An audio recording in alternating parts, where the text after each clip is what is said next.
You meet someone new, and within 2 seconds, you've already decided if they're smart, kind, and trustworthy.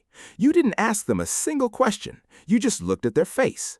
This is called the halo effect, and it might be quietly running your entire life. Here's the strange part. It has nothing to do with who these people actually are. It has everything to do with how their features are arranged. Sound absurd? It gets stranger. In 1920, a psychologist named Edward Thorndike noticed something odd while reviewing military officer evaluations. Commanders who rated a soldier as physically impressive also rated that same soldier as more intelligent, more disciplined, and more loyal. The commanders had never tested any of those traits. They just assumed them. Thorndike called it the halo effect, after the glowing circle painted above the heads of saints in old religious art. One shining quality was casting a glow over everything else, whether it belonged there or not. Your brain does this too, right now, every single day. Think about the last time you scrolled past two job applicants online. One had a polished, symmetrical profile photo, the other looked tired, average, unremarkable. Which one did you assume was more competent? Most people pick the polished one, without reading a single line of their resume. That's the halo effect deciding for you before your logic even shows up to the meeting.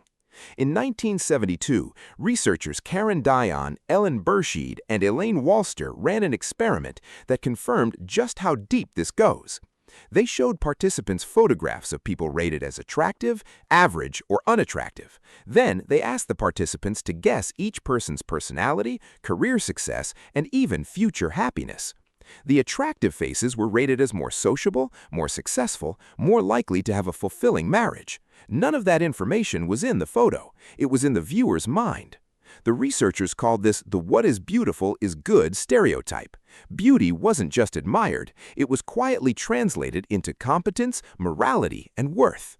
But why would your brain do something so unfair? Here's where it gets evolutionary. For most of human history, you had seconds to judge a stranger, not minutes.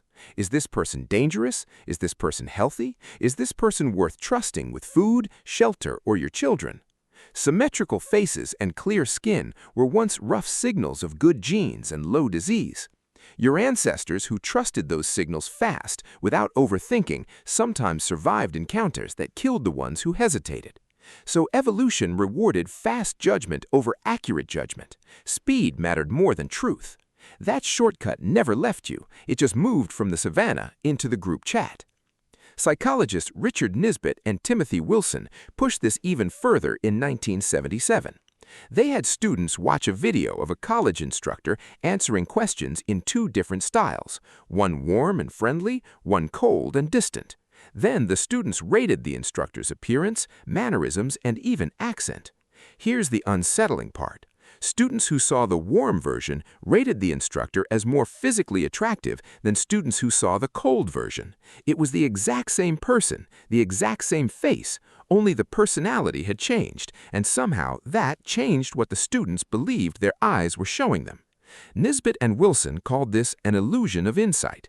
People were certain they knew why they felt the way they did. They were completely wrong. The halo wasn't just changing opinions, it was changing perception itself. This is happening to you constantly, and you rarely catch it. A well-dressed stranger gives investment advice, and you assume it's sound. A confident speaker makes a claim, and you assume it's researched. A charismatic leader makes a promise, and you assume it's true.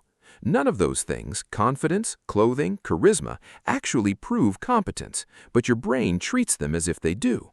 And it works in reverse, too. This is called the reverse halo effect, or sometimes the horn effect. One awkward mistake, one unfortunate photo, one nervous stumble in a meeting, and suddenly every other quality about that person gets quietly downgraded. You don't do this because you're shallow. You do this because your brain is starving for shortcuts in a world that gives you thousands of strangers and no time to actually know any of them. So what do you do with this? You can't switch the halo effect off completely. It's wired too deep for that. But you can catch it in the act. The next time you feel instant trust or instant dislike towards someone you've just met, pause. Ask yourself what evidence you actually have versus what your eyes simply decided for you.